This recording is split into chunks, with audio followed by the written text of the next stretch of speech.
Kesi imeahirishwa na upande wa kuahirishwa kesi na mambo ya kitaalamu ya kesi atazungumza Dr. Nshara, mwanasheria mkuu wa chama, lakini kwa upande wetu ni kwamba tunaiomba mahakama hiyo kesi kwa sababu imeahirishwa irudi kwa haraka ili iweze kuendelea na isikilizwe ifike mwisho, kwa sababu mwenyekiti wetu yuko ndani.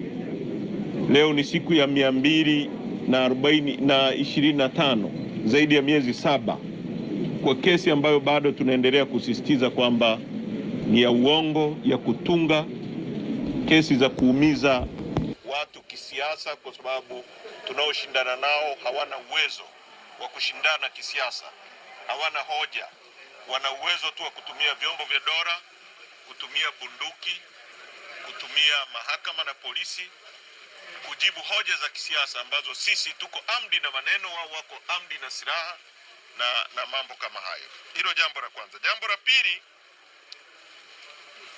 chama chetu kimetoa mawakili nchi nzima kwa watu wote ambao wamekamatwa, ambao wanaendelea na cases mahala pote kwenye kesi hizi za uongo, za kutunga, za uhaini.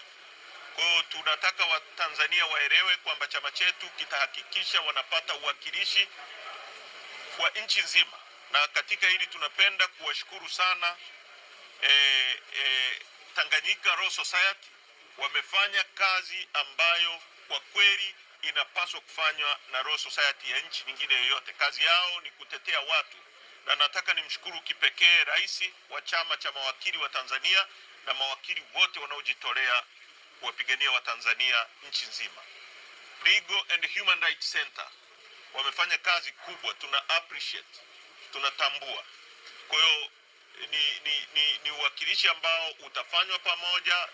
Tanganyika Law Society wanatoa watu, Legal and Human Rights Center wanatoa, na sisi Chadema kwa nchi nzima mawakili wetu watakuwepo kutetea Watanzania wengine wote ambao wanabambikiwa kesi. Kwa hiyo mkurugenzi wetu wa sheria na mwanasheria mkuu wetu wa chama wataeleza into details namna ya kushughulikia hayo mambo. UN wamezungumza kuhusu uchunguzi wa mambo mabaya, atrocities